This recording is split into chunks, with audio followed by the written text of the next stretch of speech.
جایی خوندم که یکی از این پشمالوهای حامی نظام تو توییترش نوشته بود که منزل پدر بزرگم در همسایگی پدر عروس حضرت آقاست. بارها مجتبی پسر آقا رو در رفت آمد به این خانه دیدم، بدون راننده، بدون بادیگارد، اونم با یه پراید. باشه، تو راست میگی. خب اتفاقا منم چند روز پیشا باز یه جایی میرفتم، خیلی عجله داشتم، زنگ زدم آژانس، بعد یه ربع تأخیر یه پراید سفید یخچالی فکستنی درب و داغون اومد که تازه یه طرفش هم سپرش خورد شده بود. بعد در عقبو باز کردم و همینطور که سرم تو گوشیم بود سوار شدم، یهو به صدای آشنایی گفت کجا تشریف میبرید؟ سرمو که بالا آوردم از تعجب خشکم زد.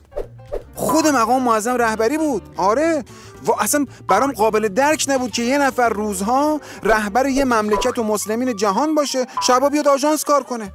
خلاصه همینطوری هنگ بودم و در ساده زیستی مقام و عظما غرق بودم که یهو دیدم سر چهارراه یکی با دستش زد به شیشه و یه دسته گل هم دستش بود، شاخه 5000 تومان. اومدم یکی بخرم و به مقام و عظما بدم که تا چشمو به صورت گل فروش وا کردم دیدم وا دکتر حسن روحانیه.